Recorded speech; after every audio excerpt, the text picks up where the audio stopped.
പാർവതി,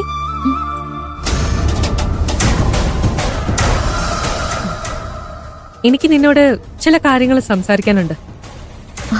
ഇപ്പൊ ആരോടും സംസാരിക്കാൻ പറ്റിയ മാനസികാവസ്ഥയിലല്ല ഞാനുള്ളത്. ദയവ് ചെയ്ത് എന്നെ വെറുതെ വിടൂ. പാർവതി, നിന്നോട് കുറെ നേരം സംസാരിച്ച് ബുദ്ധിമുട്ടിക്കാനുള്ള ഉദ്ദേശമൊന്നും എനിക്കില്ല. ഞാൻ ചോദിക്കുന്നതിന് മറുപടി പറഞ്ഞാൽ മാത്രം മതി. കൈലാഷ് നിന്റെ അച്ഛനോടും അമ്മയോടും പ്രിയനും നീയും തമ്മിൽ ഇഷ്ടത്തിലാണെന്ന് പറയാൻ ഒരുങ്ങിയതല്ലേ? അപ്പൊ നീ എന്താ ഒന്നും പറയാത്തെ?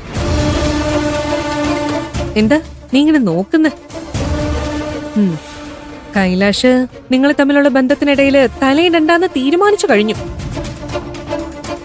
നിന്നെയും പ്രിയനെ സഹായിക്കാൻ വേണ്ടി നിന്റെ അച്ഛനോടും അമ്മയോടും സംസാരിക്കാൻ വരെ കൈലാഷ് തയ്യാറായി. എന്നിട്ടും നിനക്ക് അവരോട് സത്യം പറയാൻ തോന്നിയില്ല. ഭൂമിക മാഡവും കൈലാഷിനെ ഒന്നും പറയാൻ സമ്മതിക്കാതെ തടഞ്ഞു. അവരിതൊക്കെ എന്തിനാ ചെയ്യുന്നതെന്ന് എനിക്ക് മനസ്സിലാവുന്നില്ല. അവരുടെ കാര്യം പോട്ടെ. എപ്പോഴും ആവശ്യമില്ലാതെ ബാക്കിയുള്ളവരുടെ കാര്യത്തിൽ തലയിടുന്നത് അവർക്കൊരു ശീലമായിട്ടുണ്ട്. നീ ഒന്നും മിണ്ടാത്തത് എന്താണെന്ന് എനിക്കറിയണം. എനിക്കിപ്പോ അച്ഛനോടും അമ്മയോടും പ്രിയൻചേട്ടനെ കുറിച്ച് പറയാനുള്ള ധൈര്യമില്ല. നിനക്ക് ധൈര്യമില്ലെന്നോ? എതിരെ നിൽക്കുന്നവരെയെല്ലാം വിറപ്പിക്കുന്ന ചട്ടമ്പി പാറുവാണ് ഈ പറയുന്നത്. ഞാൻ നിന്റെ അഭിനയത്തിലൊന്നും വീഴാൻ പോകുന്നില്ല. കൈലാഷ് നിങ്ങളുടെ പ്രണയത്തെ എതിർത്തപ്പോ വാർഡനെയും കൂട്ടിക്കൊണ്ട് നാട്ടിൽ ചെന്ന് നിന്റെ അച്ഛനോടും അമ്മയോടും പ്രിയനെ പറ്റി പറയാൻ ഒരുങ്ങിയതല്ലേ നീ?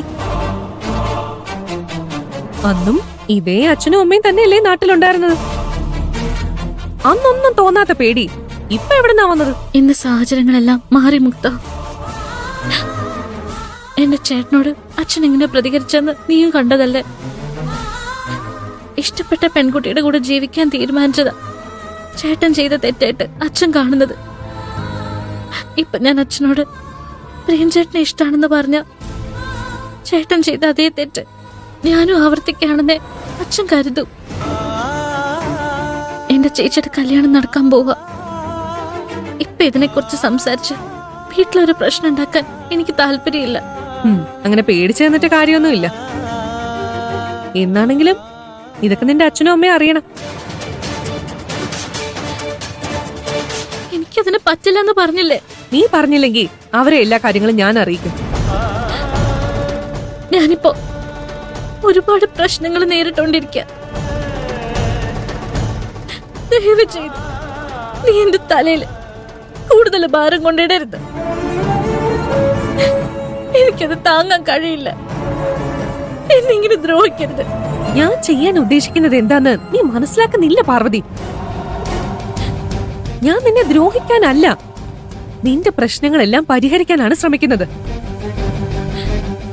ഞാൻ പറയുന്നത് എന്താണെന്ന് മുഴുവനും മനസ്സിലാക്കാൻ ഇപ്പൊ നിനക്ക് കഴിഞ്ഞെന്ന് വരില്ല. പക്ഷേ ഞാൻ നിന്റെ നല്ലതിനു വേണ്ടി തന്നെയാണ് ചിന്തിക്കുന്നത്. എന്നെ നീ എങ്ങനെ സഹായിക്കാനാ? ഞാൻ എന്തൊക്കെ പ്രശ്നങ്ങളാണ് നേരിടുന്നത് നിനക്കറിയാവോ? അതൊക്കെ എനിക്ക് ഊഹിക്കാവുന്നതേ ഉള്ളൂ. നീ കൂടുതൽ ചിന്തിക്കേണ്ട കാര്യമൊന്നുമില്ല. നിന്റെ മുന്നില് 2 വഴികളേ ഉള്ളൂ.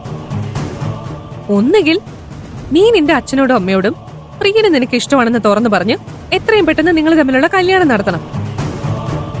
നീ അങ്ങനെ ചെയ്തില്ല എങ്കിൽ ഞാൻ 2ാമത്തെ വഴി അങ്ങ് തിരഞ്ഞെടുക്കും.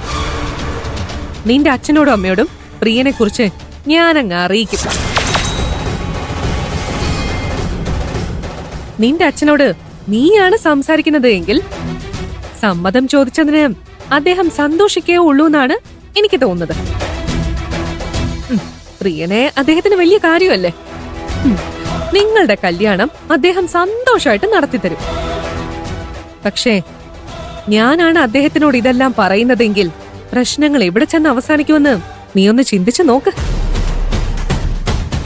നീ അദ്ദേഹത്തെ ചതിച്ചെന്ന് കരുതി നിന്റെ ചേട്ടനോട് പറഞ്ഞതുപോലെ അദ്ദേഹം ആത്മഹത്യ ചെയ്തെന്ന് വരും.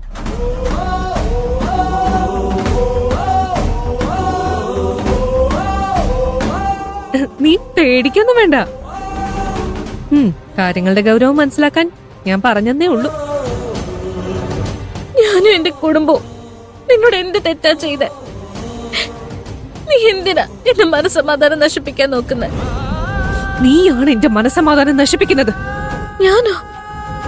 ഞാൻ എന്താ ചെയ്ത്?